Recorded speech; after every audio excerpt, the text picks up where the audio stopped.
আসসালামু আলাইকুম। সম্মানিত পুরাতন বিল্ডিং মালিকগণ, যারা দেশ এবং দেশের বাইরে থেকে আজকের এই ভিডিওটা দেখছেন তাদের সবাইকে ইঞ্জিনিয়ারিং টেকনোলজি বিডি থেকে স্বাগতম। আমি বরাবরের মতো আজও আপনাদের মাঝে আলোচনা করব যে কিভাবে আধুনিক প্রযুক্তিতে 100% water proofing, water sloping, dam proofing এবং হিট প্রুফিং সমাধান নিয়ে সলিউশন করা যায় সেটা সম্পর্কে আলোচনা করব। আমরা বরাবরই জানি যে সমস্ত পুরাতন বিল্ডিংগুলোকে দীর্ঘদিনের অর্থাৎ বার্ধক্য আমলের চুন সুরকি দিয়ে, সিমেন্ট বালি খোয়া দিয়ে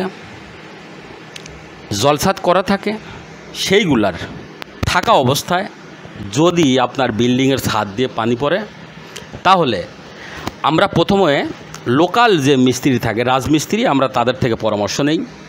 তাদের থেকে যখনই পরামর্শ নিতে যাই তখন তাদের একটি কথাই আমরা বুঝতে পারি, সেটা হলো ওনাদের কথার যে ভাষ্য সেটা বলে যে আপনার ওই ছাদের উপরে যে ঢালাই আছে সেই ঢালাইয়ের উপর দিয়ে আবার সিমেন্ট দিয়ে ঢালাই করে দিব। যারা করেছেন তারা এই ভিডিওটি না টেনে সম্পূর্ণ দেখবেন, কারণ এই ভিডিওটি আপনার জন্য। কেননা আপনারা জানেন যে যারা জলসাদ বা প্যাটিন স্টোনের উপর দিয়ে আবার ঢালাই করেছেন সেই ঢালাইটা সর্বোচ্চ 3 মাসের মধ্যে নষ্ট হয়ে গেছে। পরবর্তীতে ওইখান দিয়ে আবার পানি সুপ করে, তখন আবার যখন আপনারা রাজমিস্ত্রির কাছে যান, রাজমিস্ত্রি তখন আপনাদের পরামর্শ দেয় আবার আপনাদের উপর দিয়ে ঢালাই দিতে হবে। এরকমভাবে পর্যায়ক্রমে যখন আপনারা ঢালাই দিতে দিতে এমনিতেই ড্যামেজ ছাদ, তারপরে আবার যখন একাধিকবার আপনারা উপর দিয়ে ঢালাই দেন তখন এটা অতিরিক্ত লোডে একসময় ঝুলে পড়ে। তখন আপনারা যান ইঞ্জিনিয়ারের কাছে। আপনাকে অনেকেই ফোন দেন, স্যার আমার বিল্ডিংয়ের ছাদ ঝুলে পড়ছে, এখন করণীয় কি? আপনাদের উদ্দেশ্যে আমি বরাবরই যে বিষয়টি বলে থাকি সেটা হলো, আপনারা যারা এই ধরনের কাজ করেছেন বা আমাকে যারা ফোন দিয়েছেন তাদের জন্য আমি যে কাজটি করে দিয়েছি, আপনাদের এই আধুনিক প্রযুক্তিতে জলসাদ অর্থাৎ ওজনবিহীন জলসাদ এটা করার প্রথম এবং প্রধান শর্ত, আপনার বিল্ডিংয়ের ছাদের উপরে যে ঢালাইগুলা ছিল সেই ঢালাইগুলা উঠিয়ে মূল ছাদে আমরা গ্রাইন্ডিং করে, চিপিং করে, পরিষ্কার করে ছাদের যে ফাটলগুলা ছিল সেইগুলা রিপেয়ারিং করে পরবর্তীতে আমরা 100% ওয়াটার প্রুফিং সহ ওয়াটার স্লোপিং, ড্যাম প্রুফিং এবং হিট প্রুফিং সমাধানের কাজ করে দিয়েছি, যেটা একটা ড্যামেজ বিল্ডিংয়ের ছাদকে দীর্ঘমেয়াদী করতে যথেষ্ট। এবং এটা করার পর আপনি নিশ্চিন্তিত মনে যাদেরকে কাজ করে দিয়েছি তারা আমাদের এই ভিডিওর পরে লাইক কমেন্ট করে এবং ওনারা রিভিউ দিয়েছেন। আমরা 9 বছর আগে করেছি, তারপরেও আমাদের ছাদে আর কোনো সমস্যা হয়নি। তো এই ধরনের কাজ যাদের আছে, যারা ছাদের উপরে, জলছাদের উপরে একাধিকবার ঢালাই করেছেন, কোনো সমাধান পাননি, ছাদ দিয়ে এখনও পানি পড়ে, তাদের জন্য আমাদের এই ভিডিওটি অত্যন্ত গুরুত্বপূর্ণ।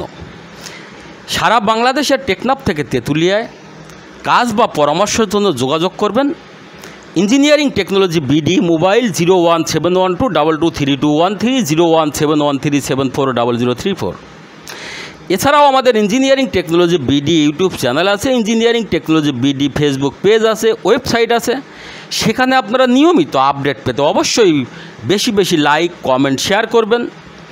আপনাদের কাছে বিনয়ের সহিত আমার যে প্রশ্নটা থাকবে এবং যেটা জানার থাকবে, আমার এই ভিডিওতে বা কথা সম্পর্কে কেউ যদি এই কাজ সম্পর্কে বুঝতে না পারেন, কোথাও যদি আপনাদের বুঝতে সমস্যা মনে করেন, তাহলে অবশ্যই কমেন্টের মাধ্যমে জানিয়ে দিবেন। কেননা আপনাদের একটি সমস্যা ধরা, একটি ভুল ধরা এটা আমাদের পরবর্তীতে শিক্ষণীয় এবং আপনাদের বিষয়টি আমাদের জানা যায়। আমরা যেভাবে কাজ করি সেটা হলো পুরাতন বিল্ডিংয়ের ছাদে যখন আমরা ছাদ দিয়ে অতিরিক্ত পানি পড়লে এটা আমরা দীর্ঘমেয়াদী সলিউশনের জন্য ওজনবিহীন জলছাদ অর্থাৎ অ্যাক্রিলিক সিমেন্টেশন ওয়াটার প্রুফিং সহ সলিউশন দিয়ে থাকি বাংলাদেশের প্রত্যন্ত অঞ্চলে, এবং আমাদের অত্যন্ত সুদক্ষ টেকনিশিয়ান দ্বারা সার্ভিস দিয়ে থাকি। আর কাজের যে সিস্টেম সেটা হলো আমরা মিনিমাম 9 লেয়ারে করি। এটা অনেকেই যদি প্রশ্ন করেছেন আমাকে যে এটা তো থিকনেসটা কম, এটা দিয়ে রাবার দিয়ে কি ছাদের ওয়াটার স্লোপিং করা যাবে বা ছাদে পানি বাঁধে সেটা কি ঠিক করা যাবে? আমি আপনাদের উদ্দেশ্যে বলছি এটা রাবার হইলেও আমরা দীর্ঘ যখন 9 বার ব্যবহার করি তখন একটি প্রলেপ সৃষ্টি হয় যেটা মোটা হয়ে থাকে। আর এইটা যখন সম্পূর্ণভাবে আপনি যখন কাজ কমপ্লিট করার পরে যখন একটা ধরার পরে দেখবেন অতিরিক্ত থিকনেস আসছে, এবং এটা যখন টানার পরে এটা ছিঁড়বে না, বলবে। অর্থাৎ আপনার বিল্ডিংয়ের যে ছাদে ফাটলগুলা থাকবে সেই ফাটলগুলা এটা ফ্লেক্সিবল হওয়ার কারণে ধরে রাখবে, আর পরবর্তীতে ফাটল আসলেও এটা ফ্লেক্সিবল হওয়ার কারণে ওখান দিয়ে পানি প্রবেশ করবে না। অর্থাৎ আপনার বিল্ডিংয়ের ছাদ 100% নিরাপদ এবং টেকসই।